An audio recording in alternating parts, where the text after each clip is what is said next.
Hi, I'm Rachel Monroe, and for years my sister painted me as the family's disgrace.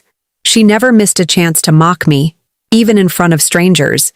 But the day she tried to ruin me in front of a doctor, fate brought someone through the door who turned her lies into dust. The first time I remember understanding that my sister and I lived in two different worlds. I was 7 years old. It was my birthday party, held in the small, patchy backyard of our house in Ohio. The sun was bright, the grass was itchy, and I was wearing a yellow dress my mother had bought me, one that I loved because it made me feel like a dandelion. My friends from school were there, and we had just finished a chaotic game of tag.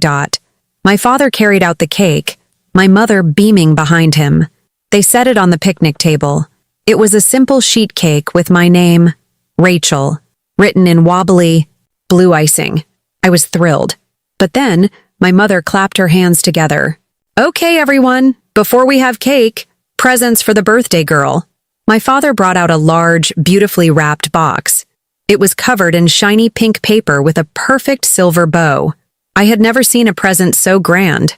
My heart thumped. I reached for it, my small hands trembling with excitement. "Oh, not that one, sweetie," my mother said, gently pushing my hands away. "That's a special present for later." My friends gave me their gifts, coloring books, a set of jacks, a doll. I thanked each of them, but my eyes kept darting to the big pink box. Finally, after the last small gift was opened, I looked at my mother. "Can I open the big one now?" She smiled and exchanged a look with my father.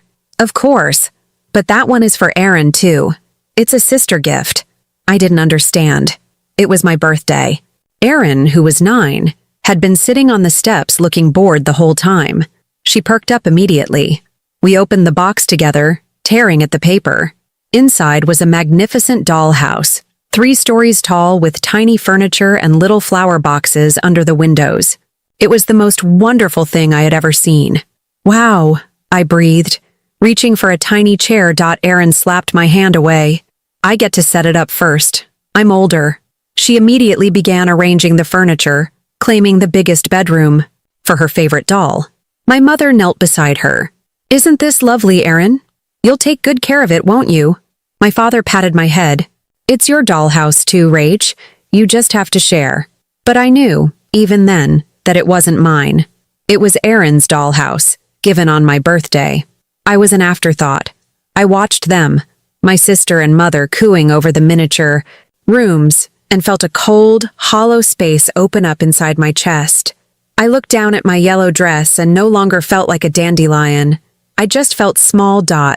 This pattern repeated itself, over and over, in ways big and small. When I was in 4th grade, I was accused of cheating on a math test. I hadn't. The boy behind me had been copying my answers, and the teacher saw me looking back to tell him to stop. I was sent home with a note. I was terrified, crying as I tried to explain to my parents what really happened. My father looked stern. My mother looked disappointed.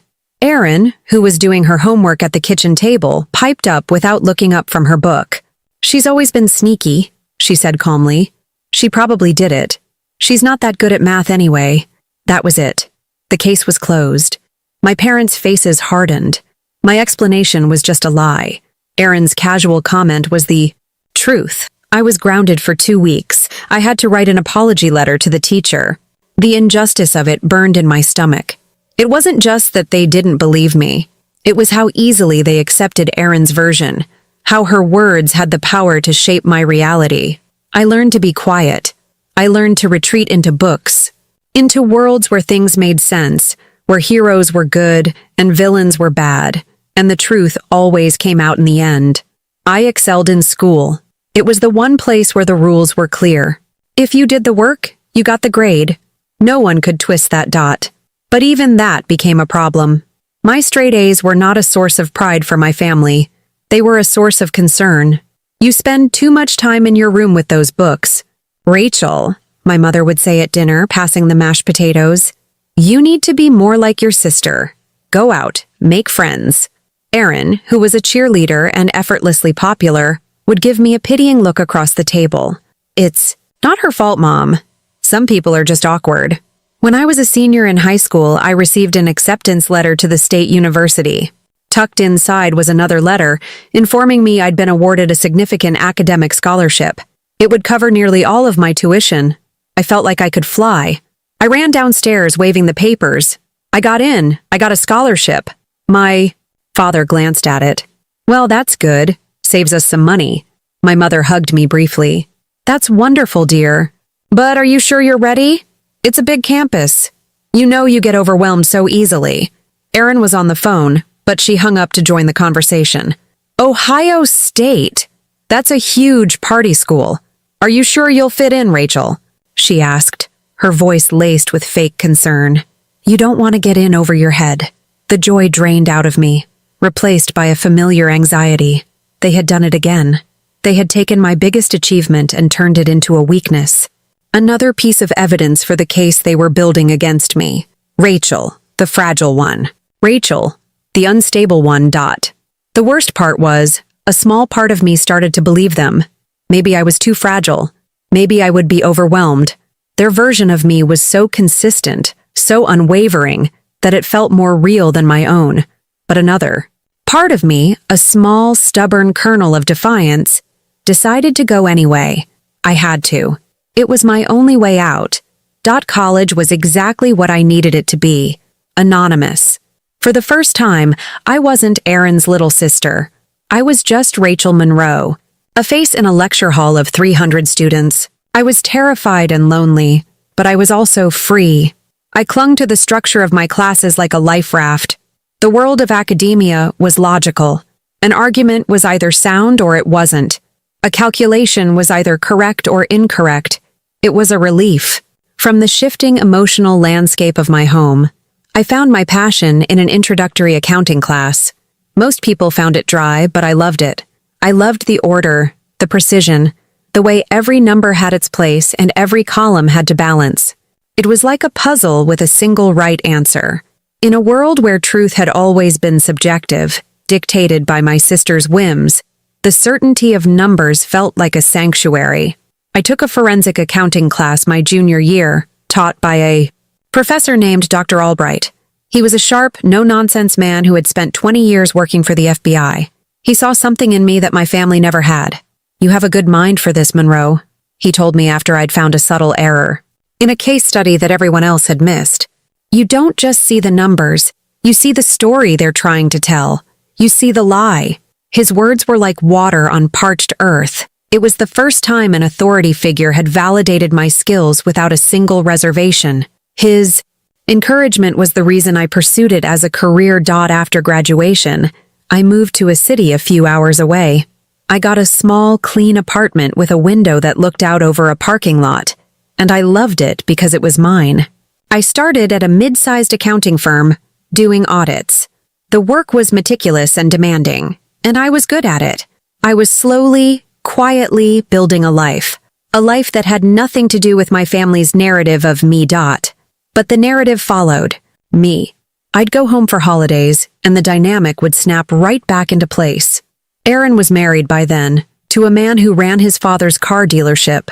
They lived in a big house in the suburbs. She didn't have a career, but she was on the board of 3 different charities. She was, in my parents' eyes, a complete success. I was 30, single, living in an apartment, and had a job they didn't understand. It's just so tedious. What you do, Erin said one Thanksgiving, swirling wine in her glass. Staring at spreadsheets all day. I would lose my mind. It's interesting, I said weakly. You get to solve puzzles. Well, as long as it makes you happy, my mother said, her tone suggesting she couldn't possibly imagine how it would. I once made the mistake of showing my emotions. My cat, a quiet companion who had been with me for 10 years, passed away. I was devastated. I called my mom, crying, needing some comfort. The next day, Erin called me. Mom told me about your cat, she began, her voice dripping with condescension. Are you okay? I mean, it's a little worrying how upset you are. It was just an animal. Mom and Dad are concerned you're not handling the pressure of living alone very well. I felt the blood drain from my face. My genuine grief was being twisted, catalogued as another symptom of my inherent instability. I hung up the phone and didn't call home for a month. It was around that time that I was recruited by a specialized firm that consulted for the state on complex financial fraud cases. The work was confidential, intense, and incredibly fulfilling. Dr. Albright had recommended me for the position. I took the job, and for the first time, I felt like I had a purpose that was completely separate from my family. I didn't tell them the specifics. I just said I'd taken a new job with more responsibility. I knew if I told them the truth, Erin would find a way to diminish it. She would call it dangerous or inappropriate for someone like me. My work became my secret world, the one place where I was competent and respected. The one place where I was not Rachel, the fragile sister, but Rachel Monroe, the forensic accountant. The case started like any other. A large corporation, a powerful CEO, and whispers of financial misconduct. But the deeper I dug, the more I realized it was a web of staggering complexity. Shell corporations, offshore accounts, a systematic fraud that had siphoned millions of dollars from investors and pension funds. The numbers didn't lie. They told a story of greed and corruption that was breathtaking in its scope. For almost a year, that case consumed me. I worked 12, sometimes 16-hour days. My apartment became a landscape of spreadsheets, legal documents, and empty coffee cups. I ate takeout over my keyboard and fell asleep on the couch, my head full of numbers. The pressure was immense. We were dealing with powerful people who had a lot to lose.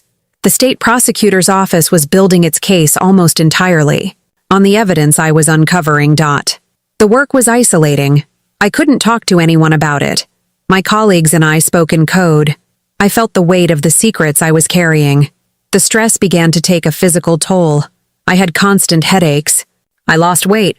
Sometimes at my desk, the room would tilt for a second, the numbers on the screen blurring into meaningless squiggles. A few weeks before everything came to a head, my mother called. "We haven't heard from you, Rachel. Are you all right?"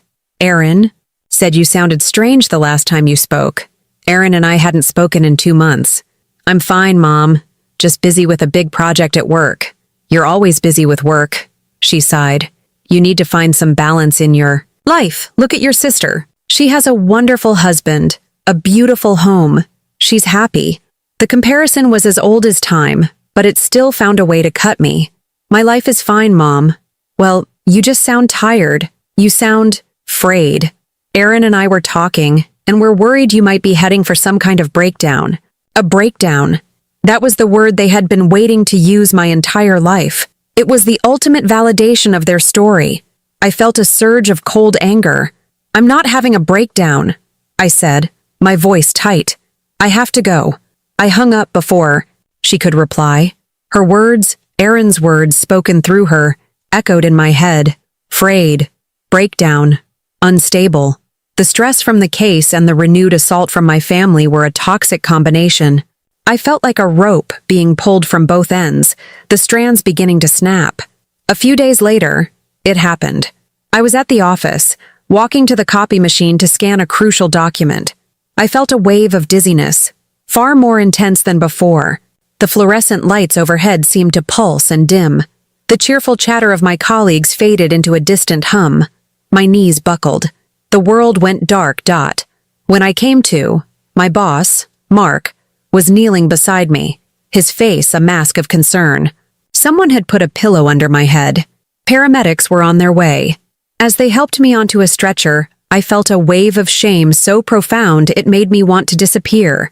I had held it together for so long, under so much pressure, only to fall. Apart over something as simple as walking across a room. Mark insisted on calling my emergency contact. I hadn't updated it in years. It was still my parents' number. He promised he would drive to the hospital to meet me there.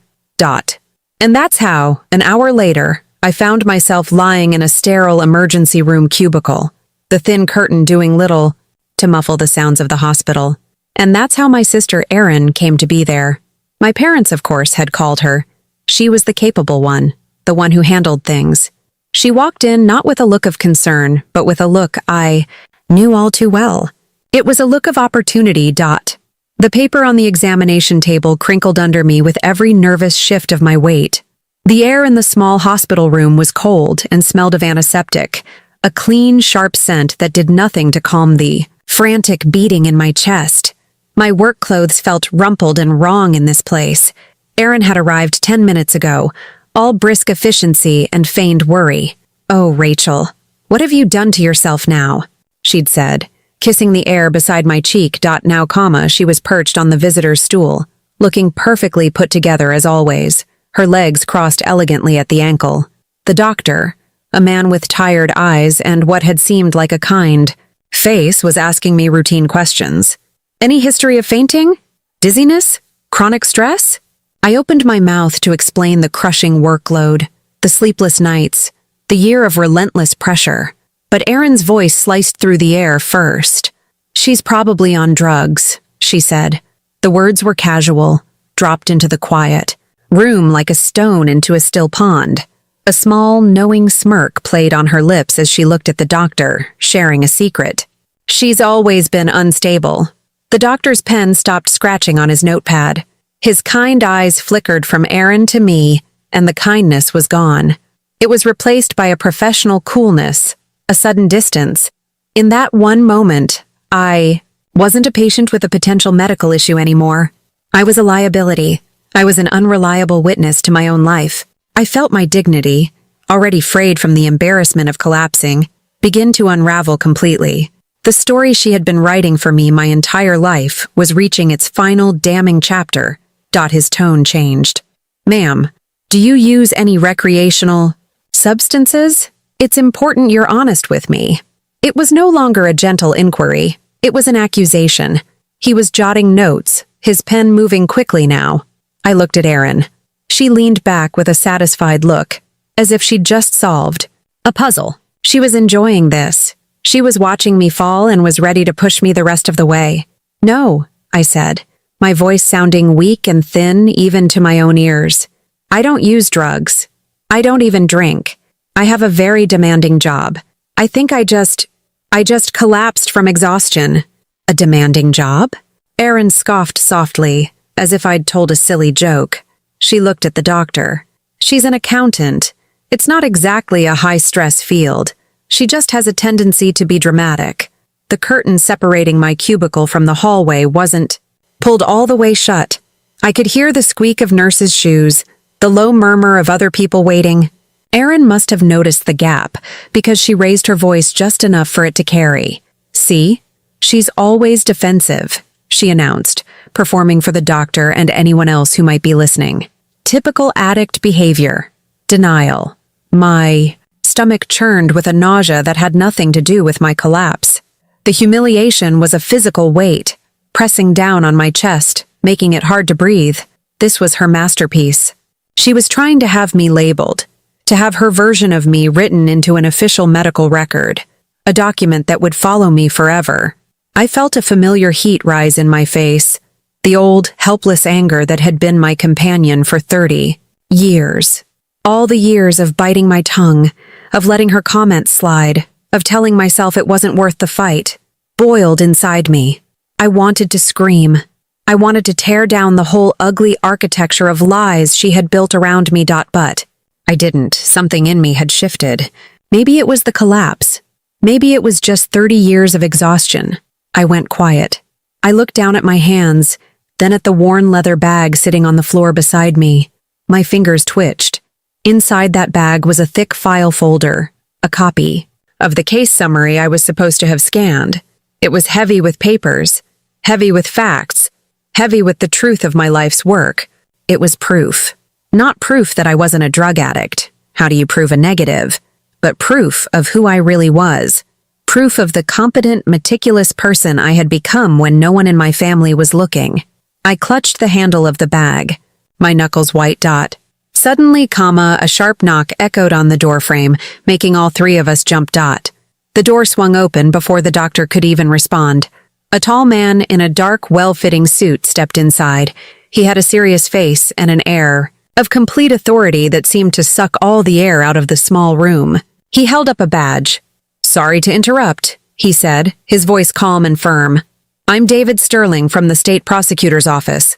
I'm assigned to the Monroe case. I need to speak with Rachel Monroe immediately. The room froze. The air turned to ice. Aaron's smug expression dissolved into a mask of pure confusion. The doctor stared, his pen hovering over his clipboard. I just looked at the man, my heart doing a slow, heavy drum roll in my chest. The Monroe case. He meant my case. Mr. Sterling's eyes found me on the exam table. Rachel Monroe? He asked. Nodded, my throat too tight to speak. He stepped forward, his gaze briefly flicking over my sister and the doctor as if they were furniture. He placed a thin briefcase on the small counter and opened it, pulling out several folders that looked just like the one in my bag. He laid them out. We've reviewed your final testimony and all the documentation you provided, he said, his voice crisp and professional, the words clean and precise. The patterns you uncovered, the offshore accounts, it was exceptional. Work? The grand jury is meeting next week and we need you to testify. Your findings are the backbone of this entire case. Erin's jaw dropped. A small, disbelieving sound escaped her lips. Testify? Her? You must be mistaken. She's not well. She just collapsed. The prosecutor finally turned his gaze to her, a flicker of annoyance in his eyes. There's no mistake, he said flatly. Miss Monroe's work has been invaluable to the state. We've had a security detail on her for 2 weeks because of the sensitive nature of her findings. She's perfectly well, just overworked. He turned back to me. Which is why your collapse doesn't surprise us. Your boss, Mark, called me. He was concerned.